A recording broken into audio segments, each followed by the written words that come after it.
So I understand I'm a tad late with this. I'll be honest, after the race ended and I did my post-race stream, I went off and had some fun for the night. Came back and the Joey Logano even year curse continues for the rest of NASCAR fans. But in all seriousness, this completely floored me. It shocked me, and I wanted to talk a little bit about the Alex Bowman DQ and the way that it changes not only the playoffs, but the last 4 races of the season altogether with everything. Starting off with Bowman himself. Of course, as you might know, he was DQ'd from the Roval race for not reaching the minimum weight requirements in post-race inspection. Some may ask, how is that possible if he passed pre-race inspection? And in the past, teams have been able to make little tricks that will maybe make the car weigh a little bit more beforehand and weigh less during the race to be faster. It's been that way since the beginning of time in NASCAR. But with this, he was taken out of his finishing position and put in dead last, losing him a ton of points and in the process, enough points to advance in the playoffs. And I gotta say, on the Bowman front, I feel terrible for him as a driver. Alex Bowman, in my opinion, is one of the most underappreciated drivers of this current crop and generation. And no, I don't think he's an elite driver that is on the level of Kyle Larson or prime Kyle Busch or Joey Logano when he's good. But I actually think that Alex Bowman is a very good and serviceable driver, and at his peak, I do think he could make a run at the Championship 4. The dude has been doing a hell of a push to get back to the top level of this series, and I think that needs to be appreciated. He fought his ass off this year to get further in the playoffs and has been one of the fastest drivers and teams out there in the round of 12. And I think he fully earned and deserved a round of 8 entry. This team has been one of the best 8 teams in the last half of the year for sure, but I'd say overall this year. And he needs to have a little more praise put on that. He's been as consistent as anybody in 2024, and now he's been running in the top 5 and top 10 more. Didn't show as much at the Roval after he basically took flight, but, you know, every other race he has been up there. And I think that he's surprisingly had an underdog feel to his career still, driving for a super team, which is insane to say. I know a lot of Hendrick haters will roll their eyes at that, but it's true. Alex Bowman feels like an underdog. Everybody seems to have a rumor of who is going to take his ride. I'm surprised at this point that the rumor of Ricky Bobby taking over his ride hasn't been put out there. There have been rumors every single year of who's going to take the 88 and now the 48 and how long does Bowman have and will this truck driver replace him or will this ARCA guy replace him. It's just at this point annoying.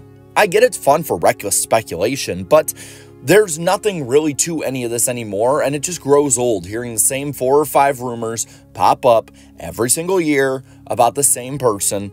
And to me, I think it needs to stop, because I think he has earned this place at Hendrick Motorsports. And I know a lot of people now will also look at Bowman's situation and predicament and ask, will they appeal?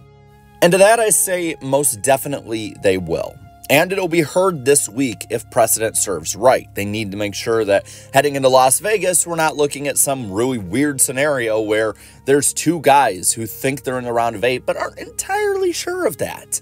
And with that, I do think that it will be heard. HMS will go through it. And I do think that maybe the damage from the early race launch could be the reason why this happened. If they're able to prove that, recover the pieces or piece, and then prove that the weight was up to snuff before that and it was a racing incident, they could get their playoff spot back. So that's something Bowman fans can hold their breath on. On the other end of this penalty is Joey Logano, the one who takes the most out of this. He is now in the round of 8 as of now with this penalty. Even Joey Logano years live on. I'm serious, I don't know what it is about even years, but this dude seems to manage to catch just the absolute best breaks in any way. It is insane how lucky Joey Logano has gotten this season. I mean, just think about it for a second. This, I will be honest, does leave a bad taste in my mouth, because look at how Joey Logano has gotten here. Joey Logano got in because of 5 overtimes at Nashville, a race he had no business winning.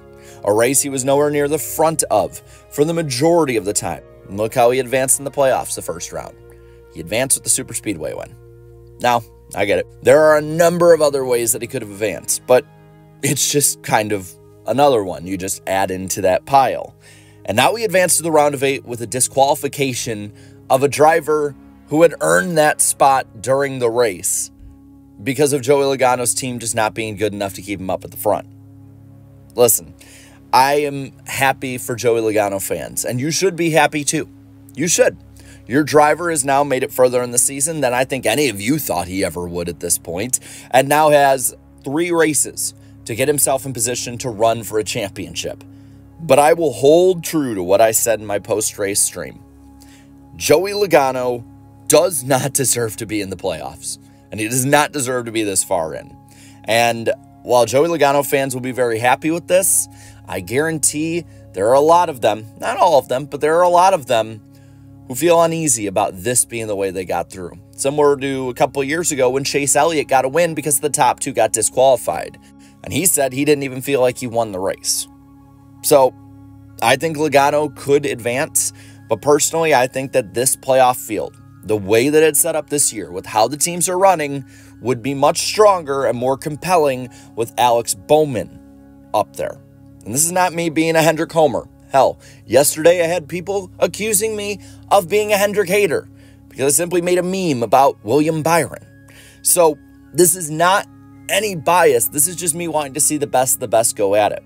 But if there is anyone who can be awful all season but show up at the end in a clutch moment, it is Joey Logano. And he does have a good set of tracks ahead of him and a good track for the finale. I just think that if he does end up winning this thing, it could be in the same bin of controversial championships under this system as, say, 2015 Kyle Busch or the 2020 elimination of Kevin Harvick. Either way, it will be spicy with Joey in there. So with that, I'll pass it on to you. What do you think of the disqualification penalty? Do you think that it'll be overturned and Bowman will be returned with his Hendrick teammates into the round of 8? Or do you think Logano will get in and make a run for the championship? Let me know down in the comments below. While you're at it, leave a like in this video, share this video, and subscribe to this channel for more great and fun NASCAR content. Thank you so much to all my channel members for your continued support. And until next time, have a good one.